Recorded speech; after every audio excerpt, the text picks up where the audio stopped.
Welcome to Financially Speaking, brought to you by Buska Retirement Solutions and its affiliate firms. We offer retirement, tax, and legacy planning from a dedicated family-built team.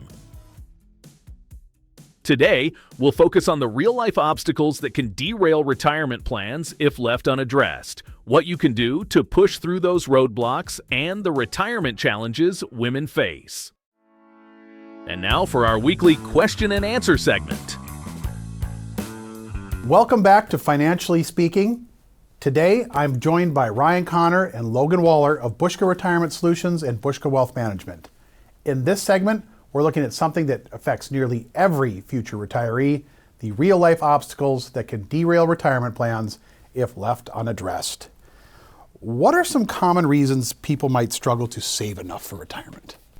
Well, I think it starts with just not having the knowledge of what's going on with their finances. You know, you're maybe not looking into the benefits you get through your employer, well, like a 401k matching, or having a budget set. Just doing the starting out with the basics of understanding your finances can be the starting point to really set you up for success.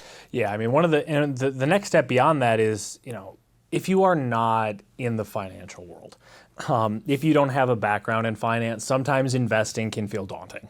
We get so frozen being concerned about making the wrong decision that we choose to make no decision at all. Which is still a decision. Which is still a decision. I talk about with clients all the time. Not making a decision is just making that specific decision.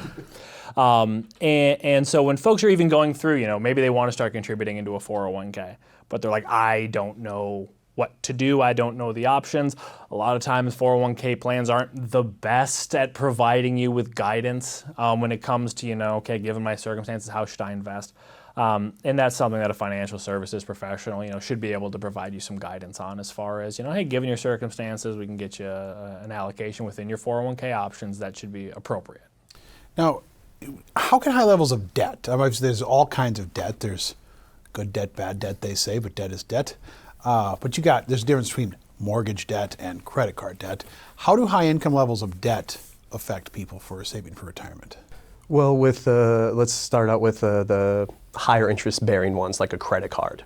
So you take that money out and now you have that interest charging behind the scenes. And with credit cards, we know it can be well over 20-25% interest. So now you have more money that you have to pay back for that loan or whatever you use the credit card for, which now eliminates the ability to have that disposable income to put into your retirement accounts or savings accounts and things like that. So you're, in a way, accumulating money to put towards the debt rather than towards your retirement. Yeah, I'm really glad that you mentioned good debt and bad debt, because actually right now there is a very distinct difference between those two. So a lot of folks that we talk to, or a lot of folks in general, got mortgages on their houses sometime during the 2010s or during COVID. Interest rates are very, very low. I see folks have interest rates on their house sometimes below 3%. Mm-hmm. That is a very good old days. Yeah, don't try and go get a 30-year now and look for 3%. That is a very, very good asset to have. And, people talk about, okay, I want to be debt-free when it comes to retirement, which is oftentimes a good way to go about it. But when the interest costs on the debt are as low as what some folks have on their mortgage, it may not make sense for them to actually aggressively try and pay that mortgage down because the cost of it's relatively limited year over year. Right. Versus taking those excess dollars and investing them where the expected returns, even in a pretty conservative portfolio, should, over the course of time, wouldn't be, asking too much to beat 3%. Mm-hmm. And perhaps in a more aggressive portfolio, multiple times over.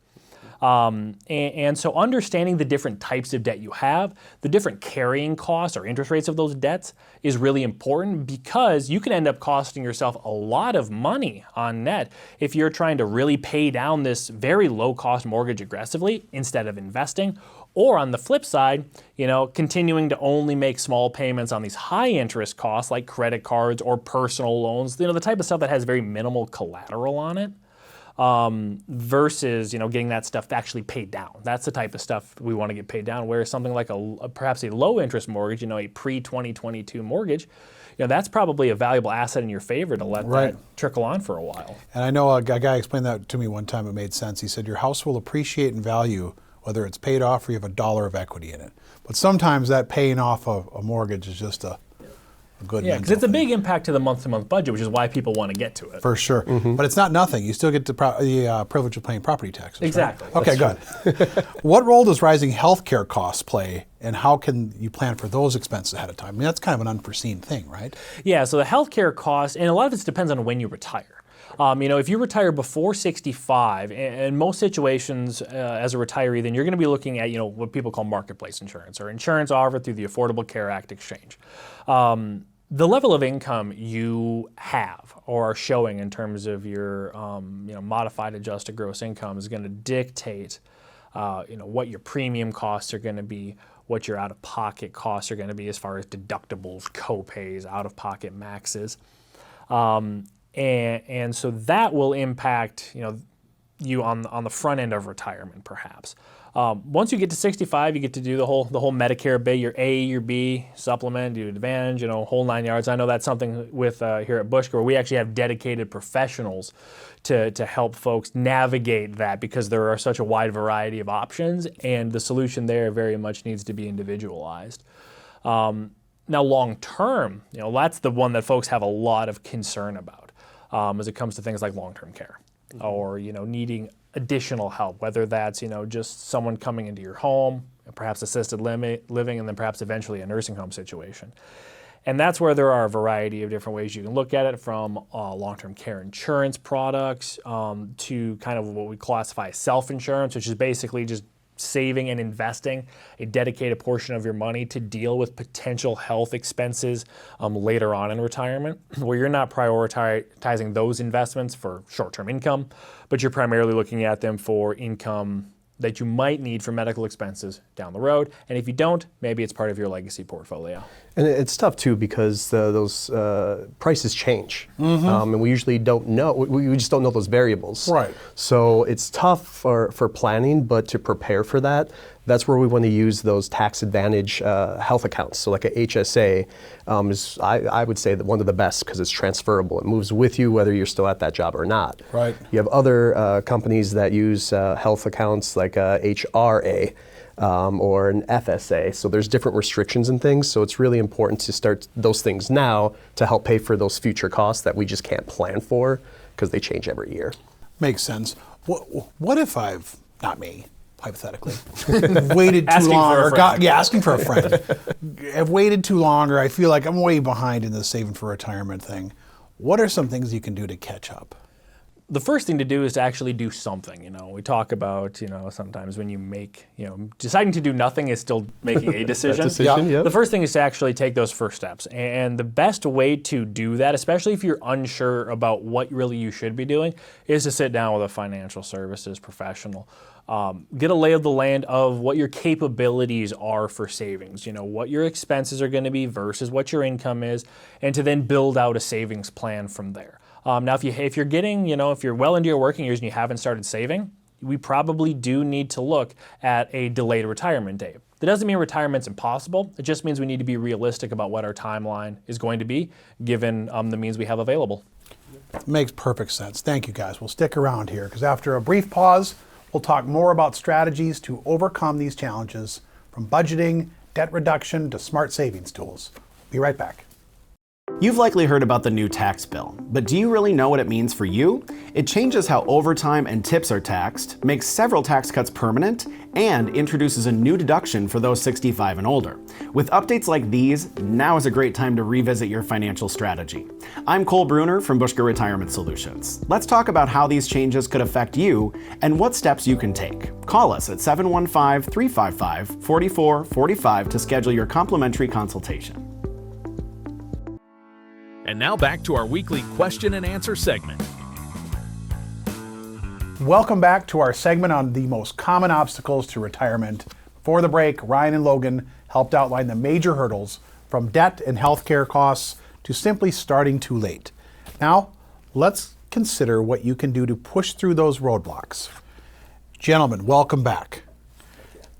What are some practical steps people can take to reduce debt and free up income for retirement savings?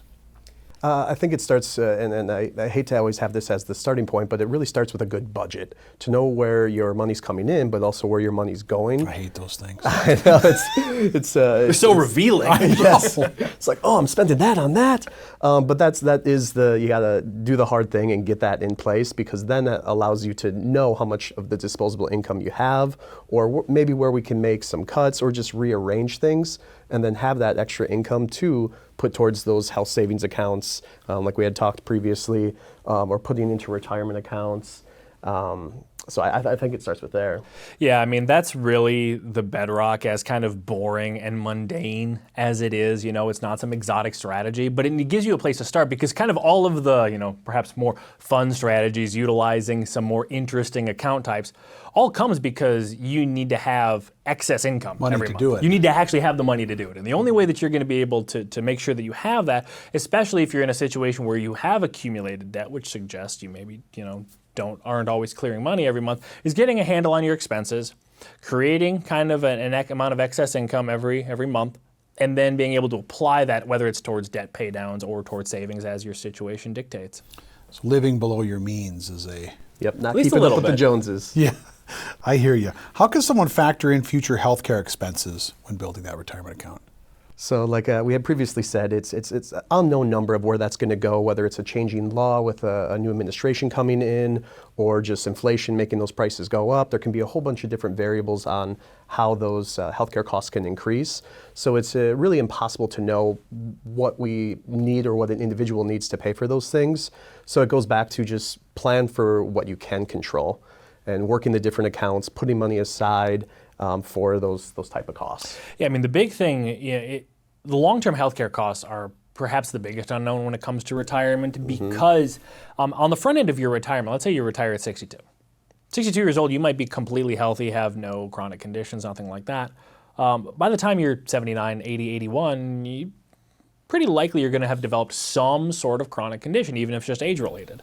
Sure. And so at 62, you might have thought, I'm healthy, I'm good to go, there's not going to be any problems. And then by the latter stages of your retirement, those do pop up. And depending on what conditions you have, what type of timelines you're going to need for that care, especially for some sort of elevated level of care. If it's some sort of cognitive or neurological disorder, those are usually, much more timely in terms of the time that they take to impact versus, dying of a heart attack or something like that may be much more acute. And so the best thing that we can do is, like Logan talked about, is controlling what you can control, utilizing the resources you have available to try and create good insulation for yourself from these risks. This is a part where we don't know with certainty until the game is over what it looked like. But what we can do is try and provide ourselves that buffer to account for those expenses if they do arise. You made a good point there too. If it's not necessarily, when you say healthcare costs are rising, you might think that just the cost of it's going up, but really your healthcare is going down. Your health's going downhill perhaps, so your healthcare expenses are going up. It's the much bigger impact in terms of healthcare inflation versus alterations in your health and your specific needs. That's going to be actually the much larger difference. Right. And I think planning is a big key. So here at Buska, when we're producing these different reports and things, you'll see some of our peers or other advisors out there talking about how you're going to get X amount of gains and all this stuff. We like to take a different approach and say, hey, what if, worst case scenario, the market doesn't repeat itself and we have a lower growth rate but have higher expenses rising as we go out through the rest of our life and look at that roadmap. We want to account for those things that way. So let's look at worst case scenario. If prices do go up faster than your assets are growing, well, now we're prepared for those unexpected events. Plan for the worst, hope for the best. Exactly. Oh, I like that. Back to that friend of mine who wasn't saving enough for retirement. Remember that guy? Asking for him. Asking for him for a again. friend.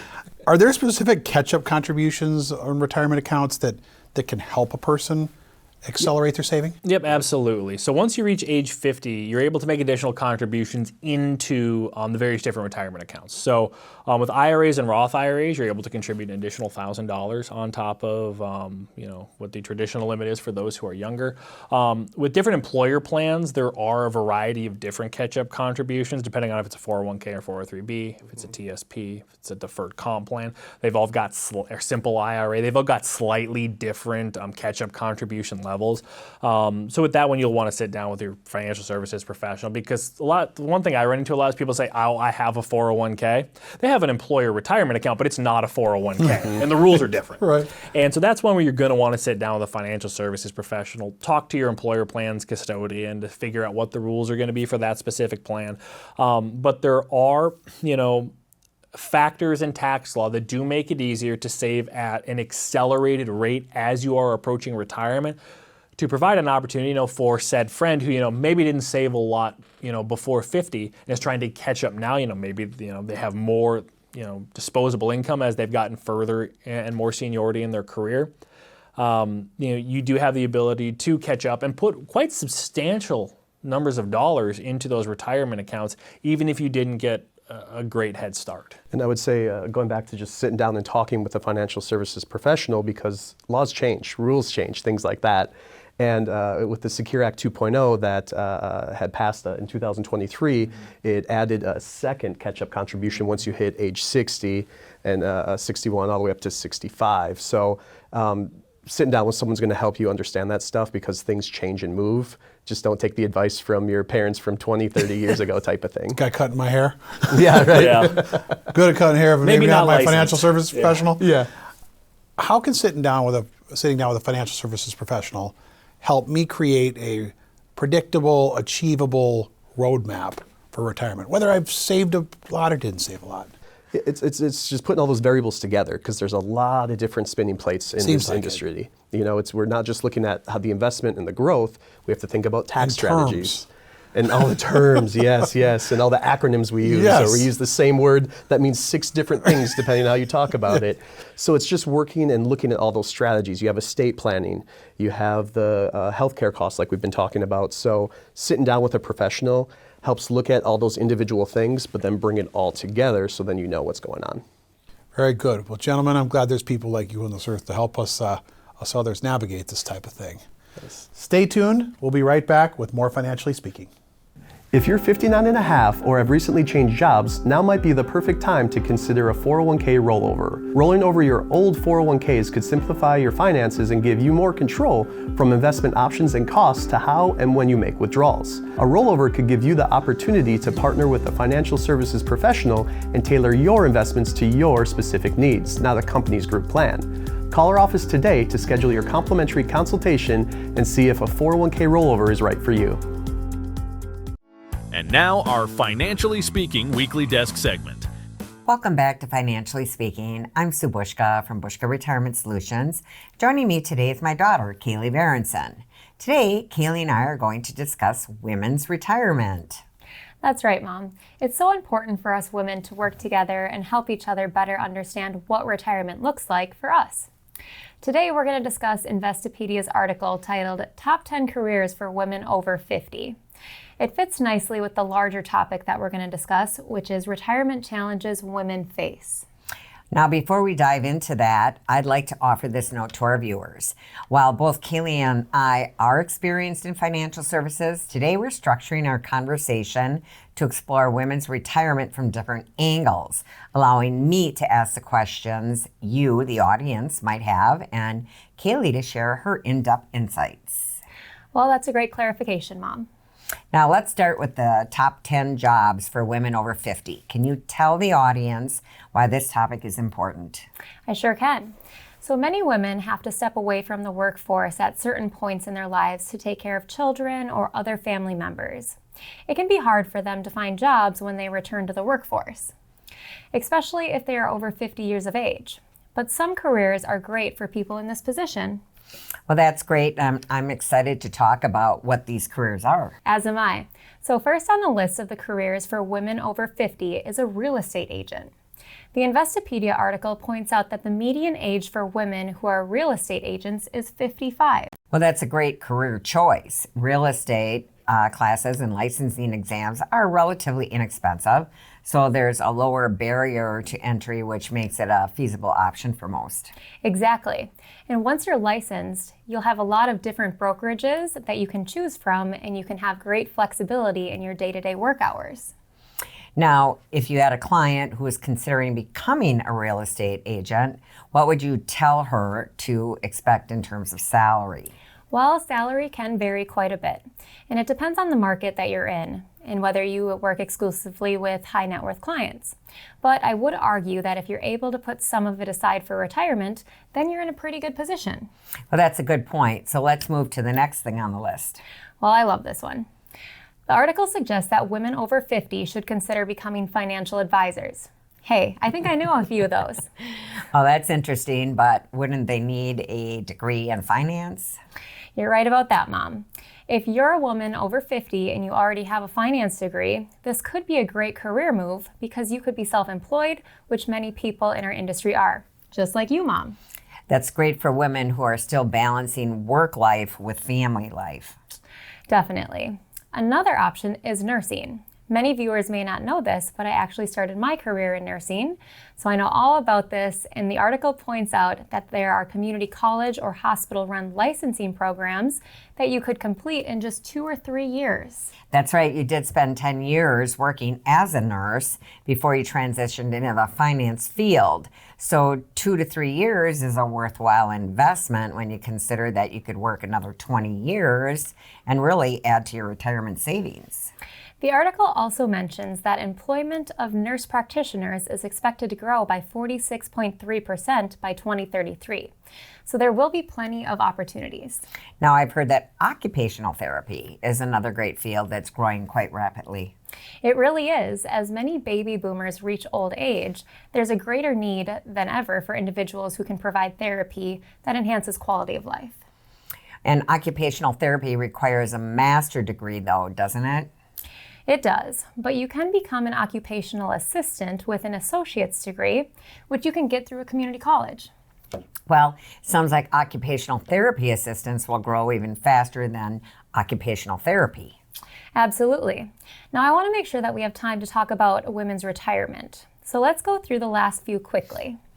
So that sounds fair to me. The article lists careers such as personal trainer, curriculum developer, freelance writer, tutoring, counseling, and personal chef as options for women over 50. Most of those are self-explanatory, but can you tell our viewers what a curriculum developer does? Well, a curriculum developer is going to create programming for corporate training. For instance, if a company wants its employees to take a course on how to stay safe from phishing scams, a curriculum developer can create that. And that can be freelance work, which is great for women who need flexibility. So, all right, we've talked about careers for women over 50. Now let's tell the audience why that matters. Well, Go Banking Rates published an article titled 5 Financial Issues Only Women Face. And one of the things that was listed was being out of the workforce. As we touched on earlier, many women take time off from work to take care of their children or elderly parents. And as a result, it can end up with them saving less for retirement. While re-entering the workforce can present significant challenges too, which is why the careers you listed can make such a difference. Exactly. And another way to offset the impact of being out of the workforce on your retirement savings is to make contributions to a retirement plan even when you're not working. Well, how would you explain that strategy to a client? Well, I would suggest looking at how much the family is saving by not paying for daycare and putting some of that money into retirement accounts. Well, that's a great suggestion. So let's talk about some other challenges that women face, such as the gender pay gap and long lifespans. Well, that's a double whammy, isn't it? Women earn less than men, but they live longer. And that's a great point, Kaylee. A woman's potentially smaller nest egg often has to stretch a lot further. So some of the careers that we've discussed on the show today could provide women opportunities to make more money. I agree, and some of these jobs are not only letting women re-enter the workforce, but they could also be a path to higher paying careers. Well, let's talk about confidence, because that's another issue that comes up quite often with our female clients. Absolutely. Many women have less confidence when it comes to finances than men do. And part of the reason for this is lacking financial literacy, which is not to say that women are less intelligent or less educated. But the issue is that many believe for a long time that money was considered the man's domain. Generally, they didn't acquire the same level of financial knowledge. Well, a lack of confidence can also mean less risk-taking, which also translates into making less money over the long run. That's so true, Mom. And the irony here is that women who do invest actually outperform men. And that's such a great point. Tell our audience why that is. Well, an article on NASDAQ.com listed 3 possible reasons. One is that women tend to be more conservative with their investments, which means that they experience more downside protection than men who invest more aggressively. Well, wait a minute. Didn't we just say women end up with less money because they're too risk adverse? Well, that's an astute question, Mom. The NASDAQ article does mention women who choose moderate investing strategies, and I think that that's the key difference. Investing moderately isn't the same as being risk averse. It's being prudent. It lets you take the risk without risking too much.